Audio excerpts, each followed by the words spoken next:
कवि के साथ कॉफ़ी, कहाँ तक से जहाँ तक की यात्रा, एक जनमन संदेश, आज का यही पटल है। मैं आप सबों से निवेदन करता हूँ, आप सभी इस पटल पर आने की कृपा करें, क्योंकि मुझे आशा है आप इस पटल पर अवश्य आ रहे होंगे। सत्यप्रकाश पांडेय जी, श्री सत्यप्रकाश पांडेय जी को अपनी ओर से विशेष आभार ज्ञापित करना चाहूँगा, जिनके सौजन्य से आज ये कार्यक्रम यहाँ हो रहा है। राम सुनाने आया हूँ, यह विषय 2020 के अगस्त सितंबर में हमने रमता जोगी साहित्य संसार पर प्रस्तुत किया था 2 खंडों में। तीसरे खंड को और आगे बढ़ाने की मेरी इच्छा थी, जिसकी स्वीकृति श्रद्धेय श्री सत्यप्रकाश पांडेय जी ने यह कहते हुए दी कि सेगमेंट को यदि बीच में आरंभ किया जाए तो श्रोताओं को उसका आनंद नहीं आ पाएगा। ऐसी परिस्थिति में आप आरंभ से ही इस कार्यक्रम को लेकर आएँ तो ज़्यादा अच्छा होगा, श्रोताओं को उसका आनंद उठाने में सहूलियत होगी। तो मैंने उनके इस आदेश को मानते हुए आज का कार्यक्रम आरंभ से ही प्रस्तुत करने का विचार किया है। विषय है राम सुनाने आया हूँ। अब यहाँ एक प्रश्न उठता है, जिस राम को लेकर मैं आया हूँ, जिसकी उपस्थापना जिस व्यक्तित्व ने पहले की है, अगर उसकी चर्चा ना करूँ तो शायद कहीं न कहीं मेरी समझ से अन्याय हो जाएगा। कि राम सुनाने आया हूँ, इस विषय को प्रस्तुत करने के पूर्व जो हमारे जन जन के कवि सम्राट, हृदय सम्राट हैं गोस्वामी तुलसीदास, जब तक उनकी आराधना ना कर लूँ तो मुझे लगता है कि कहीं न कहीं अधूरापन दिखाई पड़ेगा। इसलिए आज मैं सेवक तुलसीदास को आपके बीच लेकर आना चाहता हूँ। यदि हो मैं तुलसीदास की आराधना पहले कर लूँ और उसके बाद मैं राम सुनाने आया हूँ लेकर आऊँगा, क्योंकि आज से लेकर 5 मई तक संभावना हुई तो और आगे तक भी मुझे जाना है। इसलिए आज सेवक तुलसीदास से मैं अपनी इस कथा यात्रा को आरंभ करना चाहता हूँ। तो उसके पूर्व माँ सरस्वती की वंदना अपेक्षित होती है। कार्य की निर्विघ्न समाप्ति के लिए मंगलाचरण जो होता है, 3 प्रकार का मंगलाचरण होता है। ये बहुत पहले भी बताया जा चुका है, मैं फिर कहता हूँ। 3 प्रकार के मंगलाचरण होते हैं: आशीर्वादात्मक, नमस्क्रियात्मक और वस्तु सन्निवेशात्मक। तो मंगलाचरण के रूप में मैं सरस्वती वंदना से अपना कार्यक्रम आरंभ करना चाहता हूँ। शारदे वीणा की मधुरिम तान हमको दे दे। शारदे वीणा की मधुरिम तान हमको दे दे। अज्ञान गह्वर में पड़ा हूँ, ज्ञान हमको दे दे। मोह मत्सर में घिरा हूँ, रोशनी भर दे जरा। अंक में अपनी जगह दे, दे हमें मधुरिम गिरा। अंक में अपनी जगह दे, दे हमें मधुरिम गिरा। सत्यप्रकाश पांडेय जी आ गए हैं, बहुत बहुत आभार आपको, विशेष अभिनंदन आपका। कूप मंडुक मैं बना भव पार हमको दे दे। कूप मंडुक मैं बना भव पार हमको दे दे। शारदे वीणा की मधुरिम तान हमको दे दे। अज्ञान गह्वर में पड़ा हूं, ज्ञान हमको दे दे। शारदे वीणा की मधुरिम दान हमको दे दे। इतनी शक्ति हम में भर दो, काम देश के आ सकूं। इतनी शक्ति हम में भर दो, काम देश के आ सकूं। महिमा तेरी गा के मैं भी खुद को धन्य बना सकूं। महिमा तेरी गा के मैं भी खुद को धन्य बना सकूं। कर कृपा आशीष अपनी मात हमको दे दे। कर कृपा आशीष हम अपनी, कर कृपा आशीष अपनी मात हमको दे दे। अज्ञान गह्वर में पड़ा हूँ, ज्ञान हमको दे दे। शारदे वीणा की मधुरिम तान हमको दे दे। अज्ञान गह्वर में पड़ा हूँ, ज्ञान हमको दे दे। तो मैं मंगलाचरण को यहीं समाप्त करता हूँ। तुलसीदास को आपके बीच उपस्थित करना चाहता हूँ। क्या किया था तुलसीदास ने? सेवक तुलसीदास किया एक पूरे समाज को दे जीवन सायास। किया एक पूरे समाज को दे जीवन सायास। अवध धाम के सिया राम के सेवक तुलसीदास। अवध धाम के सिया राम के सेवक तुलसीदास। शुरू से 32 दांत थे, जन्म समय ही बोल उठे श्री राम। हुलस गई हुलसी माता, फिर चली गई सुरधाम। सबको पता है जन्म देते ही उनकी माता स्वर्ग सिधार गई थी। 32 दांत थे, जन्म समय ही बोल उठे श्री राम। हुलस गई हुलसी माता, फिर चली गई सुरधाम। आत्मा राम पिता थे उनके, वे भी रह नहीं पाए। मां समान चुनिया ने पाला, आगे सुख ना पाए। आत्मा राम पिता थे उनके, वे भी रह नहीं पाए। मां समान चुनिया ने पाला, आगे सुख ना पाए। साथ छोड़कर गई चुनिया, साथ छोड़कर गई चुनिया, भी बचपन हुआ उदास। अवध धाम के सिया राम के सेवक तुलसीदास। बचपन से यायावर बन गए पर नहीं हुए निराश। बचपन से यायावर बन गए पर नहीं हुए निराश।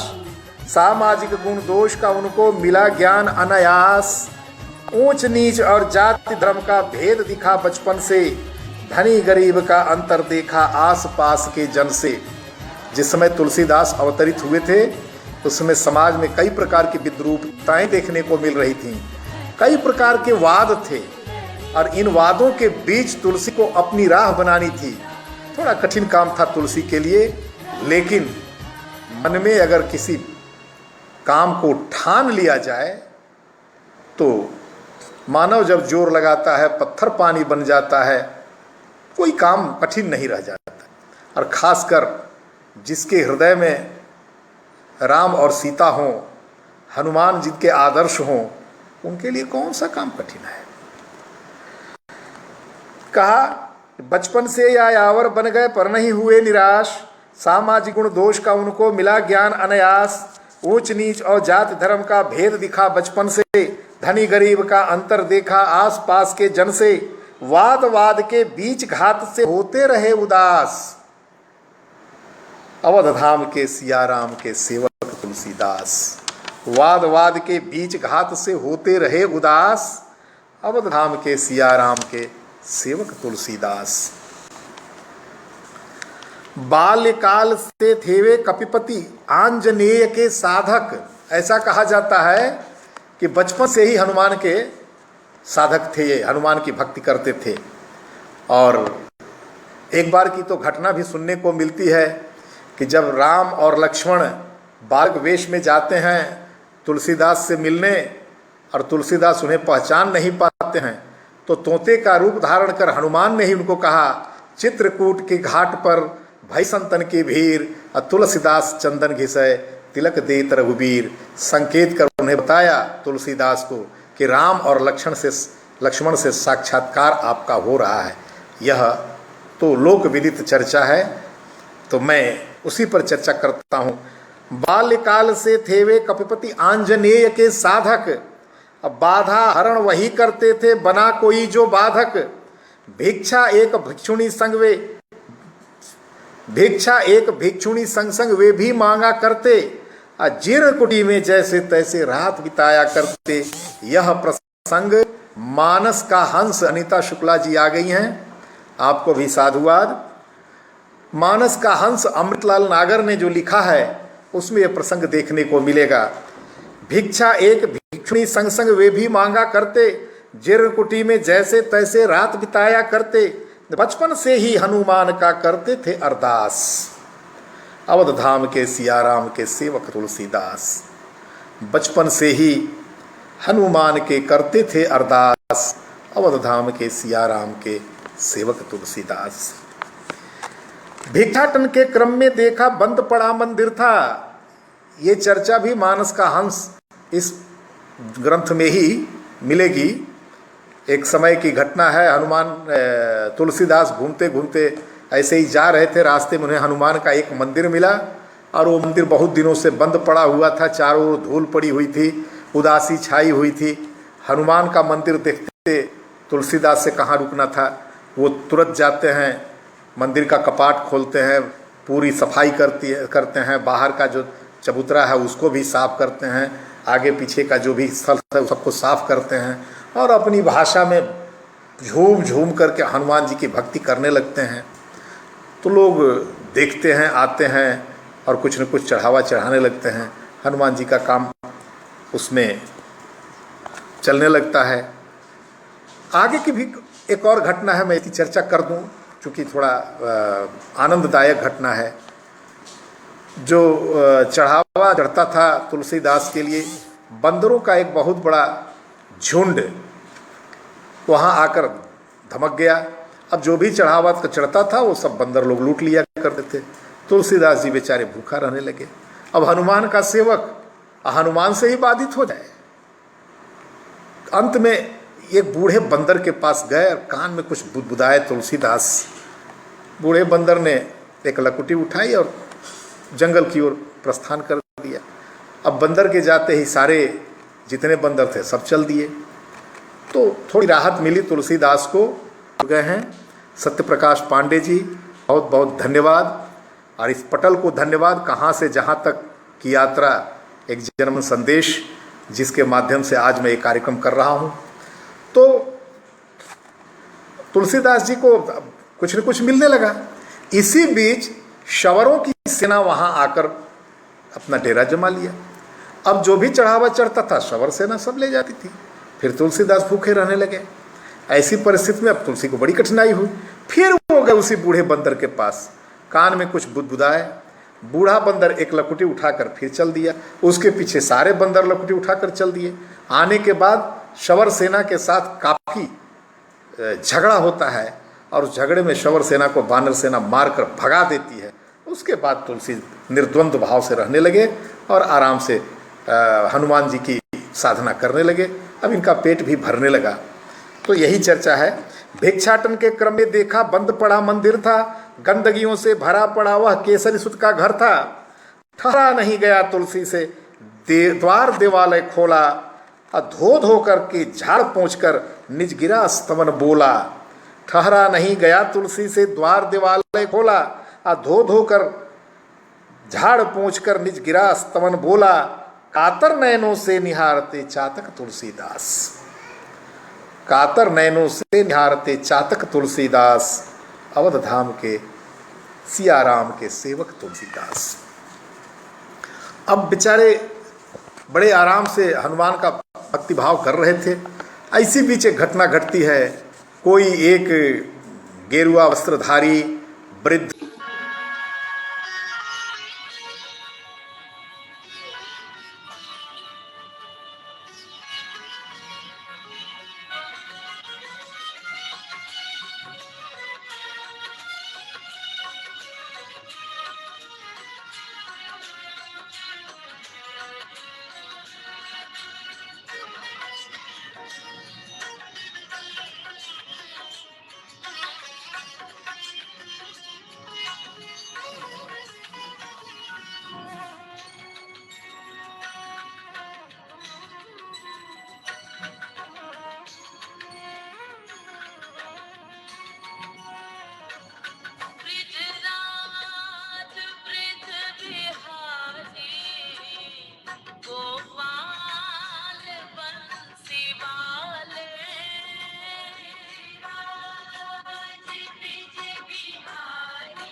के साथ आदरणीय उनके लेखन और उनके कार्यों को यदि हम जितना सम्मान दे सके, यह हमारे लिए भाग्य का विषय है। मुझे विश्वास है कि हम लोग बहुत ही कम समय में आप सभी लोगों को एक सुंदर रचना, एक सुंदर व्यक्तित्व का परिचय पहले भी हम चर्चा कर चुके हैं, लेकिन दूसरे पहलू व्यक्तित्व में निर्माण हमेशा होता रहता है, बढ़ता रहता है। इसलिए आप सभी के समझ एक अच्छा उदाहरण कार्य का और शिक्षा का, समाज के प्रति लगाव का देने की कोशिश करेंगे। और पुस्तक पर तो खास चर्चा होनी ही है। स्वयं लेखक के मुंह से उनके बारे में सुनना, पुस्तक के बारे में सुनना, भावों के बारे में सुनना एक परम सौभाग्य का विषय है। मैं निवेदित करता हूं आप सभी को, और मैं आभार प्रकट करता हूं, जैसे आभार देता हूं आप सभी लोग मिले।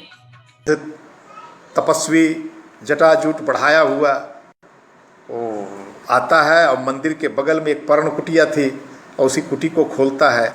अब देखें आगे क्या होता है। मंदिर निकट पर्ण कुटिया थी, मंदिर निकट पर्ण कुटिया थी, बंद द्वार था उसका, खोला एक तपस्वी आकर, स्वामी था वह जिसका। उस कुटिया का मालिक वही व्यक्ति था। तुलसी देख मन ही मन बोला, करो अन्य तैयारी। तुलसी को लगा कि ये मंदिर का असली वारिस आ गया, अब तो तुम्हें कहीं और चलना होगा। तुलसी देख मन ही मन बोला, करो अन्य तैयारी, जो वारिस है इस मंदिर का आया वही पुजारी। आजीविका का अन्य कोई भी करते रहो प्रयास, अवध धाम के सिया राम के सेवक तुलसीदास। आजीविका तो सबको चाहिए। तुलसी को लगा कि अब इन्हें कुछ न कुछ और दूसरा मार्ग ढूंढना होगा, क्योंकि मंदिर का असली वारिस जो था, पुजारी जो था, वो आ गया है। अब तो तुलसी के लिए यहाँ स्थान नहीं है। देख बाल की भक्ति भावना हृदय अति का डोला। जो ऋषि आए हुए थे, सुष्मिता शुक्ला भी जुड़ गई हैं, बहुत बहुत धन्यवाद।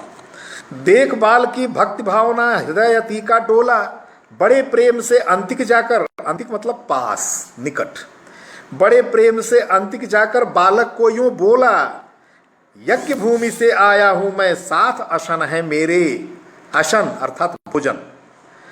यज्ञ भूमि से आया हूं मैं, साथ अशन है मेरे, चाहो तो तुम भी कुछ ले लो, रसना रस बहुतेरे। बहुत प्रकार के व्यंजन हैं, चाहो तो तुम भी इसका आनंद उठा सकते हो, रसास्वादन कर सकते हो। देख बाल की भक्ति भावना हृदय अति का डोला, बड़े प्रेम से अंतिक जाकर बालक को यूं बोला, यज्ञ भूमि से आया हूं मैं, साथ अशन है मेरे, चाहो तो तुम भी कुछ ले लो, रसना रस बहुतेरे। ईश्वर का अभिवादन करके बढ़ा कदम अनायास, अवध धाम के सिया राम के सेवक तुलसीदास। अवध धाम के सिया राम के सेवक तुलसीदास। अब देखिए, अब भोजन जब दे रहे हैं ऋषि और साथ में तुलसीदास बैठे हुए हैं, क्या इन दोनों के बीच की बात है, रहस्यों में देखिए। बालक को दे एक पात्र में सुंदर सुंदर व्यंजन, बालक को दे एक पात्र में सुंदर सुंदर व्यंजन, और लोटे भर जल डाल दिया जिसमें था उनका भोजन। ऋषि ने अपने लिए जो भोजन रखा था उसमें एक लोटा पानी डाल दिया। क्षमा द्विवेदी जी, नमस्कार आपको, आप पटल पर आ गई हैं।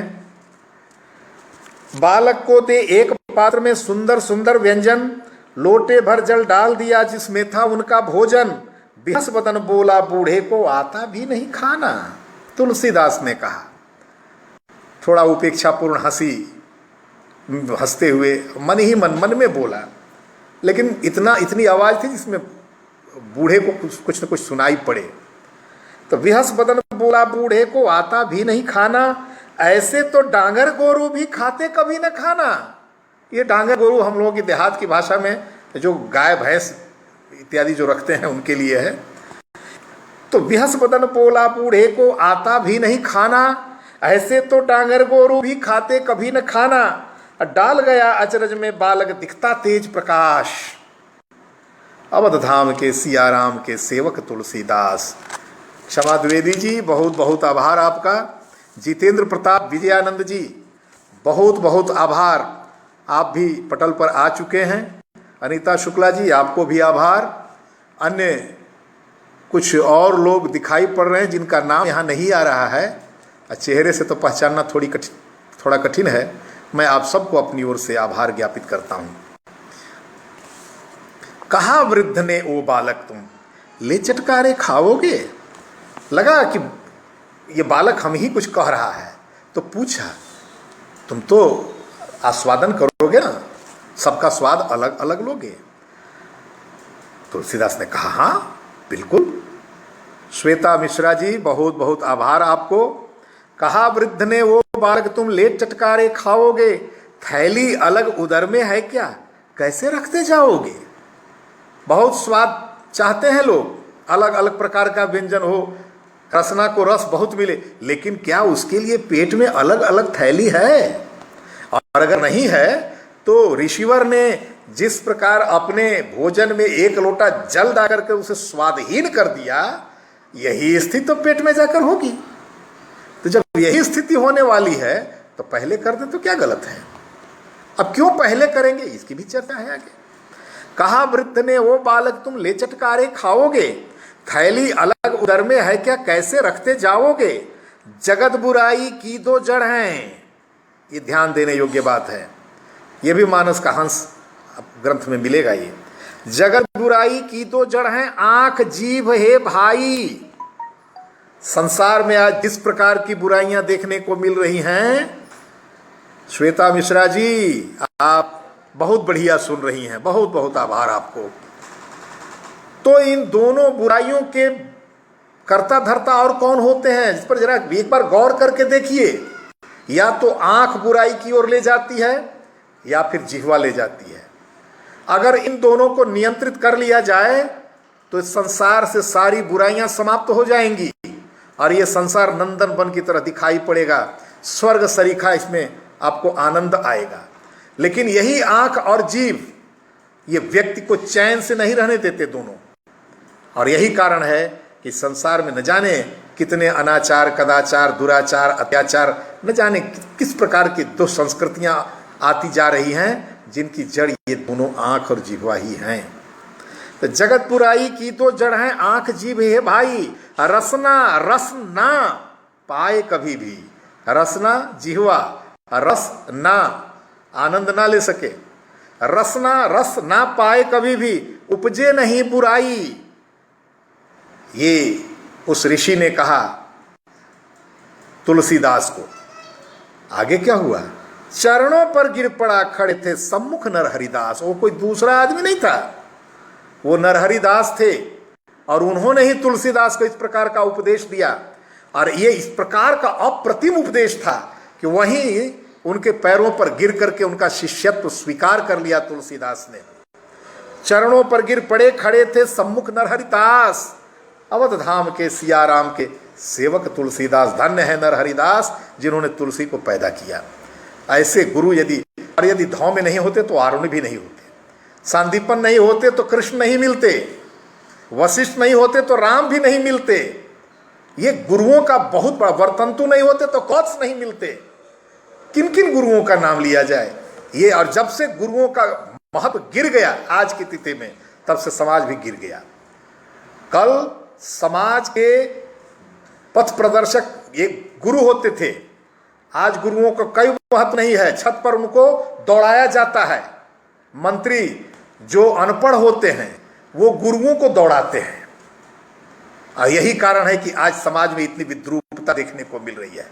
हाँ, एक बात मैं और कहना चाहता हूं, गुरु को भी गुरु होना पड़ेगा। समाज को सही दिशा की ओर प्रेरित करने के लिए जाने कितने ठोकर आपको खाने पड़ेंगे, लेकिन आपको अनवरत चलना पड़ेगा, तभी आप में गुरुत्व होगा, और तब जाकर ये समाज एक दिशा प्राप्त कर पाएगी। और फिर से रामकृष्ण, वर्तंतु, अर्जुन, आरुणि, न जाने किस प्रकार के शिष्य पैदा होंगे। तो इसलिए का चरणों पर गिर पड़ा, खड़े थे सम्मुख नरहरिदास। अवध धाम के सियाराम के सेवक तुलसीदास। तो ये नरहरि दास की विशेषता थी कि तुलसी को ज्ञान की पराकाष्ठा तक ले जाने में एक सरल मार्ग उन्होंने दिया, खासकर आंख और जिह्वा इन दोनों की बुराई की व्याख्या करके। पाया यौवन तुलसी ने रत्ना से हुई सगाई। कालक्रम से आगे बढ़ते गए तुलसीदास, कहाँ कहाँ उनको शिक्षा मिली है यह भी देखने योग्य है। पाया यौवन तुलसी ने रत्ना से हुई सगाई, सांसारिक माया की माला इनके गले समाई। गई माए के रत्ना तुलसी पीछे पीछे आए, रघुनंदन से प्रीत बढ़ाने की शिक्षा वे पाए। जब रत्ना गई मायके में और तुलसी कहीं से लौट करके आए, देखा रत्ना नहीं है, तो वो पहुंच गए रत्ना के पिता के यहाँ आधी रात को। और किन किन परिस्थितियों में आए सब लोग जानते हैं। नदी में बाढ़ आई हुई थी, एक शव उसमें तैर रहा था, तुलसी को लगा एक नौका बह रही है, उसी शव पर बैठ करके उन्होंने नदी पार किया। आगे गए, दरवाज़ा बंद था, अब कैसे जाएं?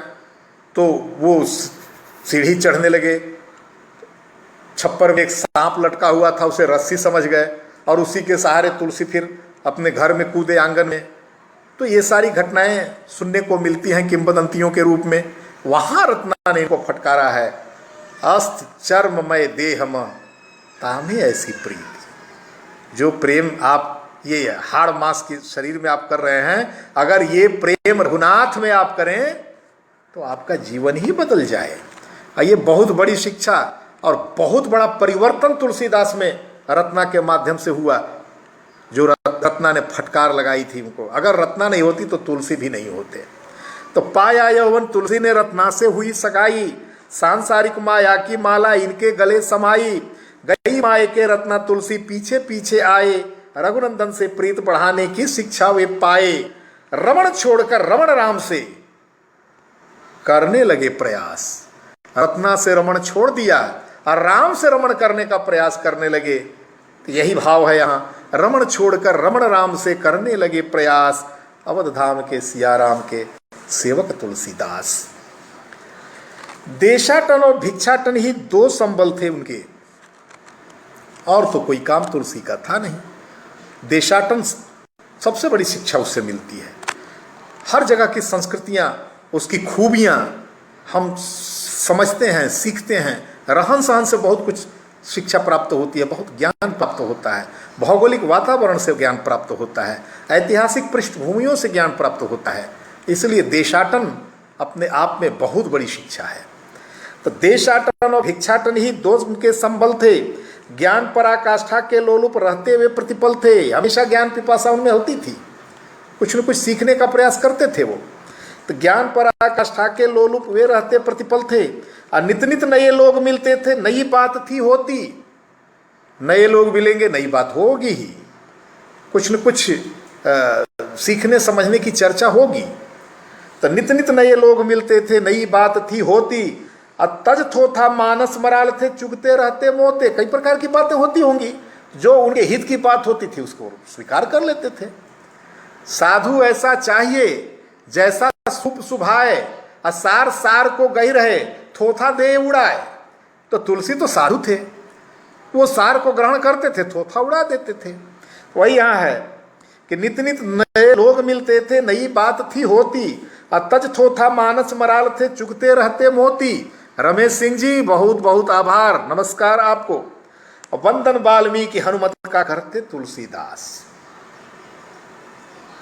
सीता राम गुण ग्राम पुण्यारण्य विहारिणौ, वंदे विशुद्ध विज्ञानौ, कवीश्वर कपीश्वरौ।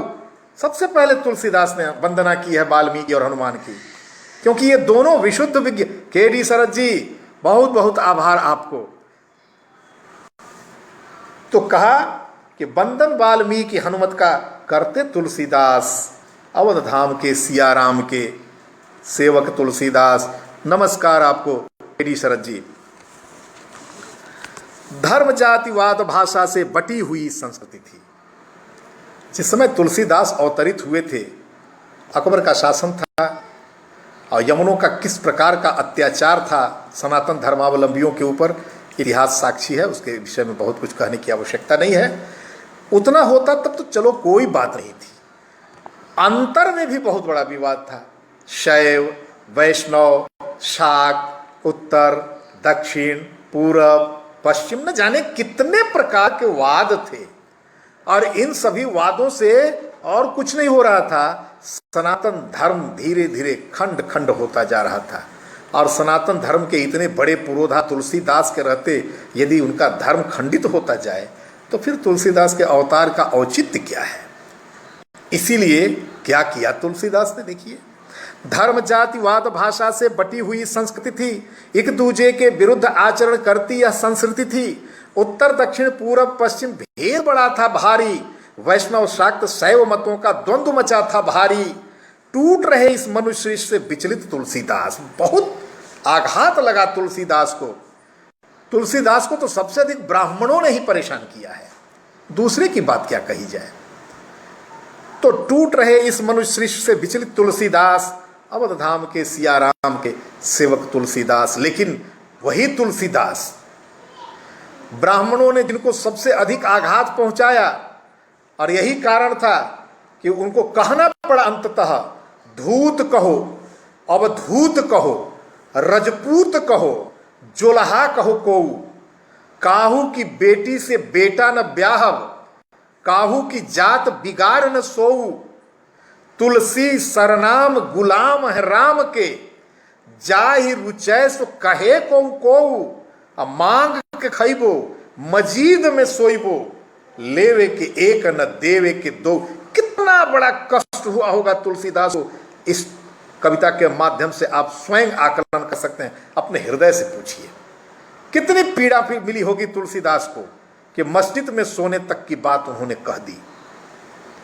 लेकिन अपना कर्तव्य तुलसी ने नहीं छोड़ा, और अंततः विजय तुलसी की हुई। कहा कि धर्म जातिवाद भाषा से बटी हुई संस्कृति थी, एक दूसरे के विरुद्ध आचरण करती यह संस्कृति थी। उत्तर दक्षिण पूर्व पश्चिम भेद बड़ा था भारी, वैष्णव शाक्त शैव मतों का द्वंद्व मचा था भारी। टूट रहे इस मनुष्य सृष्टि से विचलित तुलसीदास, अवध धाम के सिया राम के सेवक तुलसीदास, अवध धाम के सिया राम के सेवक तुलसीदास। क्या किया तुलसी ने? अब जो किया इसकी चर्चा आगे 4-5 अनुच्छेदों में मैं करना चाहता हूं, और उसके बाद राम सुनाने आया हूं कि थोड़ी सी भाव भूमिका मैं दूं। उसके बाद आज मैं इसको यहाँ समाप्त कर दूंगा। कल फिर मैं राम सुनाने आया हूं लेकर आपके बीच उपस्थित होऊंगा, और उसकी चर्चा हम आगे करेंगे। एक उदर जन्मे दो भाई, प्रीत न उपजे मन में।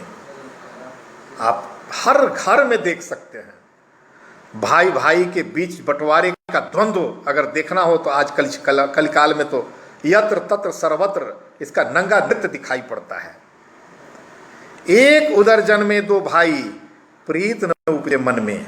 राम भरत थे पृथक उदर से, एक कौशल्या के पुत्र थे और एक कैकेयी के पुत्र थे, और वो भी कैकेयी जिसने राम को वनवास दिया था। क्या तुलसीदास ने किया देखिए। एक उदर जन्मे तो भाई, प्रीत न उपजे मन में। राम भरत थे पृथक उदर से, अतुल प्रेम जीवन में। त्याग की पराकाष्ठा थी दोनों में। राम भरत के लिए राज्य छोड़कर वन में चले गए, और भरत भी राज्य छोड़कर वन में आया राम को राज्य देने के लिए। नहीं राम ने स्वीकार किया तो एक वनवासी की तरह नंदीग्राम में उन्होंने अपना जीवन बिताया 14 वर्षों तक। सिंहासन पर कभी नहीं बैठे भरत, और ना ही कभी राज सुख का भोग किया। हम क्या करते हैं? हम तो कोशिश करते हैं कि अगर उसका हक हिस्सा भी हो तो उसे लूट लें, अपना कर लें, और निकल जाए तो और अच्छा, चैन से रहेंगे, फैल करके रहेंगे। ये हमारी भावना है। और राम और भरत की क्या भावना थी उसको देखिए। एक उदर जन्मे तो भाई, प्रीत न उपजे मन में। राम भरत थे पृथक उदर से, अतुल प्रेम जीवन में। अब मानव जन के हस्ताक्षर थे, कोई साधारण नहीं थे राम और भरत। मानव जन के हस्ताक्षर थे, चरित्र अनोखा इनका। ऐसा उज्जवल चरित्र, ऐसा धवल चरित्र, ऐसा विशाल चरित्र कहीं मिलेगा तो तुलसी के मानस में ही मिलेगा, और कहीं किसी ग्रंथों में ऐसा देखने को नहीं मिलता।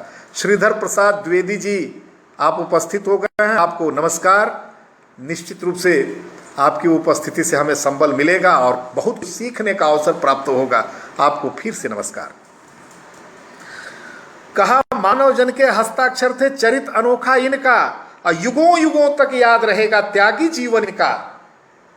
आज नहीं, कितने युगों तक राम और भरत का उदाहरण सबके सामने प्रस्तुत किया जाएगा।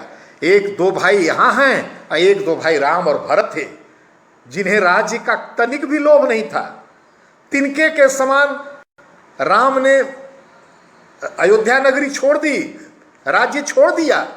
जिनको युवराज की पदवी मिल रही थी, राज सिंहासन जिन्हें मिल रहा था, उन्होंने तिनके के समान त्याग दिया। और भरत जिन्हें राज सिंहासन प्राप्त हुआ, उन्होंने राज सिंहासन को देखा ही नहीं, वो नंदीग्राम में रहे। ये दोनों के त्याग की जितनी व्याख्या की जाए शायद जगह नहीं मिलेगी। सात समंद की मसीकरों, लेखनी सब बनराई, और धरती सब कागज करो, राम भरत त्याग लिखा न जाई। संभव नहीं है इनकी व्याख्या करना, जिस प्रकार का त्याग इन दोनों भाइयों के बीच था, लेकिन एक दूसरे के लिए था। ऐसा नहीं था, दूसरे एक दूसरे के प्रति इतना समर्पण था दोनों का, विरोध नहीं था। भ्रातृ प्रेम की अमर कहानी कह गए तुलसीदास। जिस भाषा में तुलसीदास ने राम भरत दोनों के भ्रातृ प्रेम की चर्चा की है, बहुत सारे ग्रंथ मिलेंगे। नाना पुराण निगमागम सम्मतम यत् रामायणे निगदितम क्वचिदन्य दोपि। कई जगह राम भरत की चर्चा होगी, लेकिन जिस भाषा सौष्ठव में तुलसीदास ने राम भरत दोनों के बीच के त्याग और दोनों के भ्रातृ प्रेम की चर्चा की है, उसका जवाब नहीं है। तो भ्रातृ प्रेम की अमर कहानी कह गए तुलसीदास, अवध धाम के सियाराम के सेवक तुलसीदास। बहुत सारे लोगों का चित्र तो आ रहा है, लेकिन उनके नाम नहीं आने से मैं उनकी चर्चा नहीं कर पा रहा हूं। फिर भी मैं सबको अपनी ओर से साधुवाद देता हूं, सबका अभिनंदन है। आगे क्या किया तुलसी ने? समाज को जब दिशा देने की बात आई तो तुलसी ने किया क्या? लक्ष्य बनाया था तुलसी ने, जग में कैसे प्रेम बढ़े, यही लक्ष्य था। संसार में आपस में एकता का भाव हो, द्वेष मिटे, प्रेम बढ़े, यही लक्ष्य था इनका। लक्ष्य बनाया था तुलसी ने, जग में कैसे प्रेम बढ़े, मात पिता पुरजन परिजन का कैसे मंगल क्षेम करें। अभी हमने 2 दिन पहले देखा कि 2 बच्चे थे, तो अपनी माँ को एक तरफ से एक बच्चा पकड़ा और दूसरे ने दूसरी तरफ से पकड़ा, कहा मेरी माँ, दूसरे कहा मेरी माँ। अब दोनों अपनी माँ को खींच रहे हैं, और जब माँ बूढ़ी हो गई तब क्या कहते हैं यही दोनों, तेरी माँ, दूसरा कह रहा है तेरी माँ, अब मेरी माँ कोई नहीं। ये हमारी स्थिति है आज की। जिस माँ ने अपनी कुक्ष से हमें जन्म दिया, पाला पोसा, इतना बड़ा किया, अब वो भाई आपस में लड़ने, नहीं माँ हमारी नहीं तुम्हारी है, तुम ले जाओ। अगला कह रहा है माँ मेरी नहीं तुम्हारी है, तुम ले जाओ। और यहां देखिए तुलसी ने क्या किया, अपनी माता को तो छोड़ दीजिए, दूसरे की मां को अपनी माता बना दिया तुलसी ने। चुनिया को बनाया, या जिस भिखारिन के साथ रहते थे, वो भिखारिन, एक बार बरसात का मौसम था और उसी कुटिया में भिखारिन रहती थी। झंझावात बड़ा जोर का आया, कुटिया गिर गई, उसी कुटिया में दब गई वो भिखारिन। तुलसी उधर से आए, देख रहे कि बेचारी दबी हुई है। बहुत कोशिश की, जब नहीं हटा सके तो हनुमान का स्मरण किया, जय हनुमान कहते हुए अकेला एक बच्चा तुलसी ने उस झोपड़ी को उठा लिया और मां सरीखी उस बुढ़िया को बाहर कर दिया। ये तुलसीदास थे। ये भी चर्चा आपको मानस के हंस में प्राप्त होगी। तो हम तो मातृवत परदारेषु परद्रव्येषु लोष्टवत आत्मवत सर्वभूतेषु यह पश्यति सब पंडितः। इस भाव भूमिका के हम लोग साधक हैं, पोषक हैं। तो फिर अपनी माँ के विषय में अगर इस तरह की बात आती है तो ये बहुत पीड़ा देती है, हृदय को विदीर्ण करने वाली बात होती है। ये वृद्धाश्रम जो बना है माताओं को रखने के लिए, कैसे होंगे वो पुत्र, समझ में नहीं आता। जिंदगी भर माँ ने पेट काट कर जिस पुत्र को खिलाया पिलाया, आज उस माँ के खाने का समय आ गया तो पुत्र जो है आपस में लड़ रहे हैं कि नहीं तुम खिलाओ और तुम खिलाओ। अब देखिए तुलसीदास क्या कहते हैं। लक्ष्य बनाया था तुलसी ने जग में कैसे प्रेम बढ़े, मात पिता पुरजन परिजन का कैसे मंगल क्षेम करे, एक दूजे की खातिर कैसे अपना सर्वस्व लुटा जाएं। अब तो दूसरे का लूटने में लगे हुए हैं हम। एक दूजे की खातिर कैसे अपना सर्वस्व लुटा जाएं, अन्यायी के भय से कैसे सुंदर सृष्टि बचा जाएं, मानवता के परम पुजारी सबके तुलसीदास, अवध धाम के सियाराम के सेवक तुलसीदास। आगे देखें, भिन्न मतों से भरा पड़ा था भारत भुवन हमारा। एक नहीं, प्रमिला शर्मा जी नमस्कार, बहुत बहुत आभार आपको। सत्यप्रकाश जी आपको भी बहुत बहुत आभार। केडी शरद जी आपको भी आभार। भिन्न मतों से भरा पड़ा था भारत भुवन हमारे, इसकी चर्चा पहले ही कर चुके हैं। कितने प्रकार के वाद यहां होते थे। वैदेशिक शासक को घुसने का मिल गया सहारा। अगर हम वाद में नहीं फंसे होते तो कोई विदेशी भारत भूमि पर अपना कदम नहीं रख सकता था। आज इस विषय को बहुत बारीकी से समझने की आवश्यकता है, क्योंकि मैं जैसा समझता हूं उसी प्रकार की पृष्ठभूमि तैयार हो रही है। अगर अभी हम नहीं चेते तो आने वाला हमारा भविष्य हमें बहुत गाली देगा। श्री कृष्णधर दुबे जी आप आ गए हैं, बहुत बहुत आभार आपको। प्रमिला शर्मा जी बहुत बहुत आभार। भिन्न मतों से भरा पड़ा था भारत भुवन हमारा, वैदेशिक शासक को घुसने का मिल गया सहारा, सभी त्रस्त थे सभी सशंकित कैसे इसे बचाएं, दानवता को दूर करें मानवता कैसे लाएं, आज सहारा जनगण मन के बन गए तुलसीदास। आज हम उन्हीं तुलसीदास का सहारा लेते हैं। जब हमारे भारत माता के ऊपर किसी प्रकार का संकट आता है तो हम तुलसी की ओर जाते हैं और उनसे कुछ कुछ प्रेरणा प्राप्त करते हैं। धन्य है हमारे सैनिक, मैं उनको कोटिशः नमस्कार करता हूं जिन्होंने इस भारत माता की रक्षा के लिए शीत घाम किसी प्रकार की कठिनाई को सामने नहीं आने दिया और सारी चुनौतियों को स्वीकार करते हुए मां की रक्षा के लिए सरहद पर आज भी पड़े हुए हैं। किसी प्रकार की पीड़ा उनको नहीं है। उनको तो एक ही चिंता है, भारत मां का आंचल कभी गंदा नहीं होने दें। कहा सभी त्रस्त थे सभी सशंकित कैसे इसे बचाएं, दानवता को दूर करें मानवता कैसे लाएं, आज सहारा जनगण मन के बन गए तुलसीदास, अवध धाम के सियाराम के सेवक तुलसीदास। सावित्री मुखर्जी जी बहुत बहुत नमस्कार आपको। इसके पूर्व भी एक बार आप आई थी, बहुत बहुत आभार। शोषित और उपेक्षित जन को जिसने दिया सहारा, पाहन केवट और भटकते जन को जिसने तारा, ये राम ने किया जिसकी व्याख्या तुलसी ने की। कैसे पत्थर को फिर से अहिल्या के रूप में वापस लाया श्री राम ने, केवट को कैसे ऊंचा सम्मान दिया। प्रवीर चौबे जी बहुत बहुत धन्यवाद आपको। तो शोषित और उपेक्षित जन को जिसने दिया सहारा, पाहन केवट और भटकते जन को जिसने तारा, शिव का यजन राम करते थे और शिव ने राम को पूजा, उमादार जो सुत की नाई सबही नचावत राम गोसाई, दीन दयाल विरल संभारी हरहुनाथ मम संकट भारी, शिवद्रोही मम दास कहावा सो नर सपने हो ही न पावा। क्या कर दिया तुलसीदास ने, कितना बड़ा खेला कर दिया। दो विरोधी को इस कदर जोड़ दिया कि अब ये चाहे तो नहीं टूट सकते। शिव ने राम की आराधना की, राम ने शिव की पूजा की।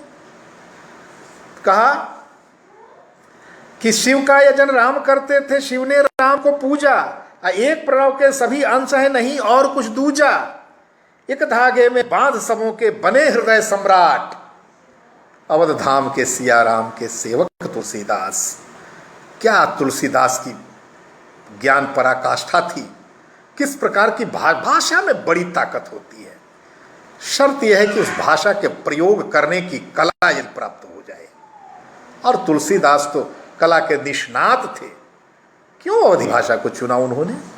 क्या संस्कृत के साधारण विद्वान थे क्या ये? शांतम शाश्वतम प्रमेय मनघम निर्वाण शांति प्रदम ब्रह्मा शंभु फणीन्द्र सेव्य मनिषम वेदांत वेद्यम विभुम रामाख्यम जगदीश्वरम सुरम माया मनुष्यम हरिम वंदे हम करुणा करम रघुवरम भूपाल चूड़ामणि। क्या साधारण श्लोक है क्या? कौन सी विधाएं नहीं जानते थे? ये चाहते तो संस्कृत में मानस का की रचना कर सकते थे, लेकिन इनको बहुसंख्यक लोगों तक, ऐसे लोगों तक जिन्हें संस्कृत का ज्ञान कुछ कम होगा, वैसे लोगों तक भी राम की भक्त भावना को उनके हृदय में प्रवेश कराना था। इसलिए तुलसी ने अवधी भाषा का सहारा लिया, अवधी भाषा को चुना उन्होंने। विद्वत्ता में कमी नहीं थी। तो शोषित और उपेक्षित जन को जिसने दिया सहारा, पावन केवट और भटकते जन को जिसने तारा, शिव का यजन राम करते थे शिव ने राम को पूजा, एक प्रणव के सभी अंश हैं नहीं और कुछ दूजा, एक धागे में बांध सबों के बने हृदय सम्राट, अवध धाम के सिया राम के सेवक तुलसीदास। ऐसे तुलसीदास थे। तो आज तो मैं लगता है कि यहीं समाप्त करना होगा, मुझे समय लगता है काफ़ी हो गया, और एक दो अनुच्छेद यदि मैं पढ़ूं तो उसका कोई बहुत महत्व तो नहीं होगा। इसलिए मैं चाहता हूं कि आज यहीं पर इसे समाप्त कर दूं, और कल मैं राम सुनाने आया हूं लेकर आपके बीच उपस्थित होऊंगा। एक निवेदन मेरा होगा कि जितने पटल पर उपस्थित हुए हैं, कल कम से कम समय से जरूर आ जाएं, और आपके साथ आपके और जो मित्र हैं वो भी जुड़ें, तो मेरा संबल और बढ़ेगा। आगे नई ऊर्जा लेकर मैं आपके बीच उपस्थित होने का साहस कर पाऊंगा। मैं निवेदन करता हूं आप समूह से, जितने आपके मित्र हैं आप भी सबको निवेदित करें, और इस राम काज में आप भी सहभागी बने, ताकि समाज के लिए कुछ न कुछ करने का एक अवसर हमें प्राप्त हो रहा है, तो इसका लाभ हम सभी मिलकर उठा सकें। आगे देखिए क्या कहते हैं। मां शबरी के जूठे फल को राम ललाथे खाए। ये तो चर्चा बहुत कई बार हो गई है। मां शबरी के जूठे फल को राम ललाथे खाए, अपने सारे स्नेह राम पर शबरी नेत लुटाए। कोई तिरस्कृत करने के लिए शबरी ने जूठा फल नहीं दिया था राम को। प्रेम में इस प्रकार विभोर हो गई थी कि सभी को पता ही नहीं चलता था कि मैं कर क्या रही हूं। शबरी चाहती थी राम को खट्टा फल ना मिले, गलती से भी ना मिले, और इसीलिए प्रेम निवेदित वो फल को चकचक कर दे, ये मीठा है इसको ले लीजिए। क्या प्रेम था शबरी के हृदय में। शबरी के हृदय से अगर इसको आंकें तो पता चल जाएगा।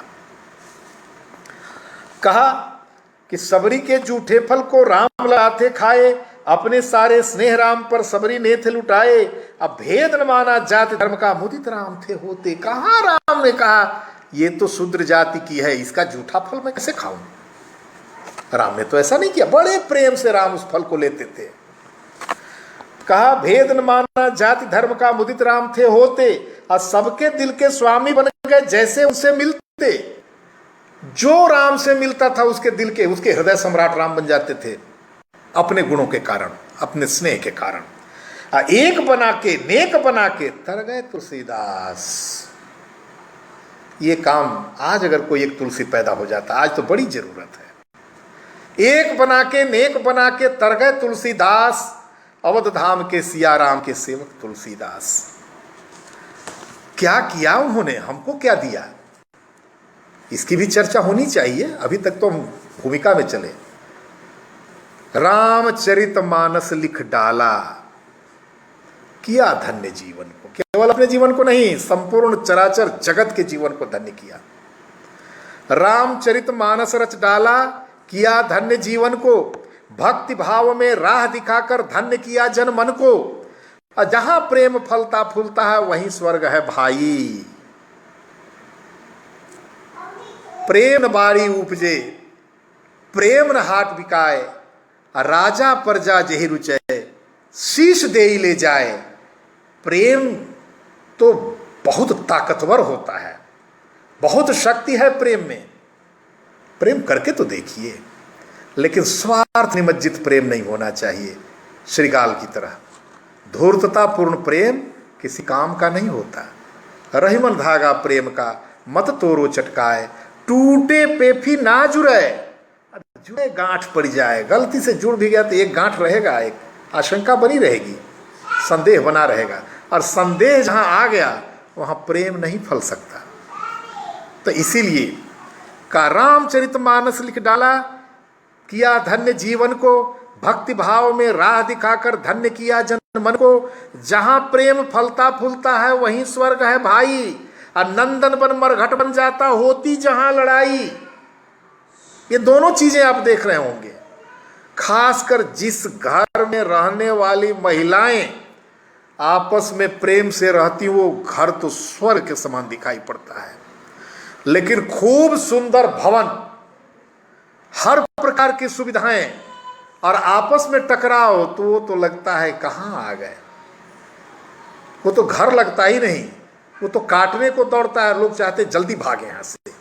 क्यों? क्योंकि उस घर में प्रेम ही नहीं होता। इसीलिए कहा कि जहां प्रेम फलता फूलता है वहीं स्वर्ग है भाई, नंदन बन मरघट बन जाता होती जहां लड़ाई। प्रेम संचरित होता मन में, पढ़ते तुलसीदास। तुलसीदास को पढ़िए, अपने आप मन में प्रेम उमड़ने लगेगा। प्रेम संचरित होता मन में, पढ़ते तुलसीदास, अवध धाम के सिया राम के सेवक तुलसीदास। अब तुलसी की आवश्यकता आज है क्या? हम तो वैज्ञानिक दौर में गुजर रहे हैं, हम तो रोज नया आविष्कार कर रहे हैं, हम अंतरिक्ष पर जाने की चेष्टा कर रहे हैं। कहाँ है तुलसी को लेकर आ रहे हो? कहाँ उनकी आवश्यकता है? तो इसको भी समझने की जरूरत है। रोज नया आविष्कार हम कर रहे हैं, लेकिन हम जा कहाँ रहे हैं? मानवता कहाँ गई? आविष्कारक तो हम बन गए, उस पर भी चर्चा। विषम दौर से गुजर रहा है आज समय का फेरा, दानवता ने भारत भू को आकर फिर से घेरा। विषम दौर से गुजर रहा है आज समय का फेरा, दानवता ने भारत भू को आकर फिर से घेरा। आज जरूरत है तुलसी की है। ऐसा कोई ना समझे कि हम वैज्ञानिक युग में जा रहे हैं, अंतरिक्ष में जा रहे हैं तो तुलसी की आवश्यकता नहीं है। वहां भी तुलसी की ही आवश्यकता होगी। जब तक प्रेम नहीं मिलेगा कहां जाएंगे, क्या करेंगे आप? पूरी दुनिया तो बारूद के ढेर पर खड़ी है, एटम बम के ढेर पर। उसके बाद भी हर देश एटम बम बनाने में ही लगा हुआ है। एटम बम क्या प्रेम देता है क्या? उससे हम क्या करेंगे? मानवता को बचाएंगे क्या? इसलिए आज इस विषय पर ज्यादा सोचने की आवश्यकता है और गौर करने की ज्यादा आवश्यकता है कि हम जा कहां रहे हैं, हमें जाना कहां चाहिए। क्या तुलसी हमें फिर से उस मार्ग पर ले जा सकते हैं? इस पर विचार करने की आवश्यकता है। विषम दौर से गुजर रहा है आज समय का फेरा, दानवता ने भारत भू को आकर फिर से घेरा। आज जरूरत है तुलसी की, राह चले सब भाई। सब हैं अपने नहीं पराए, सब हैं अपने नहीं पराए, भारत है अपनी माई। भारत सबकी माता है। अरे भारत को मां मानकर तो देखो। लूटने के चक्कर में रहने से कुछ नहीं मिलने वाला है। भारत मां है तो मां का दर्जा भारत को दो, और उसके बाद देखो भारत में तुम्हें क्या प्राप्त होता है। सारी दुनिया इस बात को स्वीकार करती है कि भारत ही एक ऐसा देश है जहां सबको इज्जत मिलती है। इसीलिए कहा आज जरूरत है तुलसी की, राह चले सब भाई। सब है अपने नहीं पराए, भारत है अपनी माई। देते दिशा आज भी सबको, सबके तुलसीदास किसी एक के नहीं है, तुलसीदास सबके हैं। और इसका उदाहरण यदि देखना है तो मानस जब तुलसीदास ने लिखा, पहला अध्येता कौन था मानस का? खोजें उसको, ढूंढें। उसका पहला अध्येता था रहीम खान खाना। रहीमदास जी थे, और तुलसी और रहीम के बीच बड़ा प्रेम था। इसीलिए मैं कह रहा हूं भारत सबकी मां है। हिंदू, मुस्लिम, सिख, ईसाई कोई हो, सबकी मां है भारत। और सबको अपनी माता के आंचल की रक्षा का दायित्व निभाना पड़ेगा। तभी जाकर ये भारत अपने सभी पुत्रों को अपने अंक में बड़े प्रेम से बिठाकर रख सकती है। इसीलिए कहा आज जरूरत है तुलसी की, राह चले सब भाई, और सब हैं अपने नहीं पराए, भारत है अपनी माई, और देते दिशा आज भी सबको सबके तुलसीदास, अवध धाम के सिया राम के सेवक तुलसीदास। तुलसीदास जब से जन्म उन्होंने लिया है और जब तक ये सृष्टि रहेगी, हमेशा तुलसीदास आपके बीच रहेंगे। मैं बड़े विनम्र भाव से समस्त मानव समुदाय को निवेदन करना चाहता हूं, चाहे वो जिस अंचल में रहते हों, पृथ्वी के जिस अंचल में रहते हों, समस्त मानवीय समुदाय से मेरा निवेदन है, तुलसी ने जो दिशा दिखाई है सब लोग उसका अनुसरण करें। अनुसरण करने से किसी का पंथ नहीं बदलेगा। आप जिस पंथ के हैं आप उस पंथ में रहें। आपके पंथ से हमें अगर कुछ शिक्षा मिलेगी तो हम भी ग्रहण करते हैं। तुलसीदास के मार्गों का अनुसरण करें, आपको अपने घर में स्वर्ग का आनंद मिलेगा, सुख का आनंद मिलेगा। मैं बस यही निवेदन करना चाहता हूं, जो जहां भी रहें बहुत प्रेम से रहें, आपस में इस प्रकार का भाव हो कि लगे ही नहीं कि बगल वाला मेरा पड़ोसी है। पड़ोसी शब्द ये शब्दकोश से हट जाए तो ज़्यादा अच्छा है। क्यों? क्योंकि हमने तो कहा उदार चरिता नान्तु वसुधैव कुटुंबकम। जिसका हृदय उदार होगा उसके लिए तो पूरी पृथ्वी अपना परिवार, कुटुंब मतलब परिवार, पड़ोसी नहीं। मातृवत परदारेषु परद्रव्येषु लोष्ठवत आत्मवत सर्वभूतेषु यह पश्यति स पंडितः अयम निजः परोवेति गणना लघुचेतसा। यह अपना है कि पराया है, इस प्रकार की बात तो जो छोटी बुद्धि के लोग होते हैं, क्षुद्र बुद्धि के लोग वो करते हैं। जिसका हृदय विशाल होता है, जिसका हृदय उदार होता है, उसके लिए क्या है? उदार चरिता नान्तु वसुधैव कुटुंबकम। उदार हृदय वालों के लिए तो पूरी पृथ्वी अपना परिवार है। और अगर भाषा परिवार को भी हम देखें तो 3 ही परिवार हमारा है। मात्र 3 परिवार में पूरी पृथ्वी पट्टी हुई है, लेकिन हम इन 3 परिवारों को न जाने कितने परिवारों में बांट दिए, पता ही नहीं चल पा रहा है। जब पूरी पृथ्वी 3 परिवार में है तो उस 3 परिवार को एक परिवार बनाना कौन बड़ी बात है? बस भाव की तो बात है। हृदयगत भावों से वो तीनों परिवार एक परिवार हो जाएंगे। भारोपीय परिवार, अमेरिकी परिवार और सूडानी परिवार, यही 3 परिवार हैं। ये तीनों परिवार मिलकर के एक परिवार हो जाएंगे। बस हृदय में उस प्रकार का भाव भरे और तुलसी का अध्ययन जरूर करें। मत उनके सेवक बने, आप उनका अध्ययन करें और जो आपके लिए उपयोगी हो उसको ग्रहण कर लें, जो अनुपयोगी छोड़ दीजिए ना। तुलसीदास अगर आपके लिए कुछ अनुपयोगी लगते हो तो उनको छोड़ दीजिए, लेकिन जो उपयोगी है उसको ग्रहण कर लीजिए। बस इतना ही निवेदन आज के दिन मैं आपसे करना चाहता हूं और यहीं पर अपनी बात को विराम देना चाहता हूं। आप जो भी इस पटल पर आए, मैं आपके प्रति कृतज्ञ हूं और आपने जो मेरे ऊपर एक प्रकार का ऋण छोड़ा है, इस ऋण को मैं कैसे चुकाऊं, ईश्वर से प्रार्थना है आपका ऋण चुकाने का संबल मुझे दें, ताकि आगे कल से जो राम सुनाने आया हूं लेकर मैं आपके बीच आऊं और इतनी हिम्मत में हो कि मैं आपके बीच जो भी प्रस्तुति दूं उससे आपको कुछ न कुछ आनंद प्राप्त हो सके, तो मेरा ये जीवन धन्य हो जाएगा और मेरा ये प्रयास सफल हो जाएगा। बहुत बहुत आभार। सबको नमस्कार।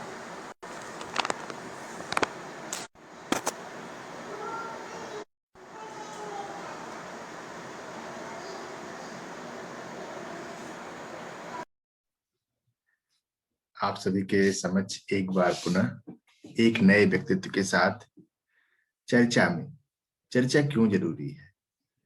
चर्चा के माध्यम से हम एक सम्मान देते हैं, एक आभार प्रकट करते हैं हमसे जुड़ने के प्रति, और समाज में उनके द्वारा की गई बहुत सारी रचनाओं, बहुत सारे कार्यों को एक बार चर्चा करके उनके कार्यों के प्रति समाज को बताना, जागरूक करना और उनसे प्रेरणा देकर हजारों नए दीपों को फिर से जलाने के लिए, पुनः चल पड़ने के लिए प्रेरित करना एक अभियान जैसा बन गया है। जीवन में नए लोगों को आत्मीय बनाना और उनसे जुड़कर हजारों लोगों के बीच में एक आत्मीयता का भाव प्रकट करना। आप भी ऐसा कर सकते हैं। अपने जीवन में दूसरों को स्थान देना सीखिए। अपने से थोड़ा सा बाहर निकलकर किसी और के लिए कुछ अच्छा करने, कुछ अच्छा सोचने की एक कोशिश का नाम है doctor Satya hope talk. Recommendation है, आप अपने नाम से जोड़कर जरूर कुछ करिए। ऐसा करके आप अपने माता पिता द्वारा दिए गए नाम को एक और अच्छा मुकाम देने की कोशिश करेंगे। आपका यह नाम केवल आपका नहीं है, आपके ऊपर पूरा दारोमदार आपके पेरेंट्स ने छोड़ा है इस नाम को देकर इसको और अच्छा बनाने के लिए।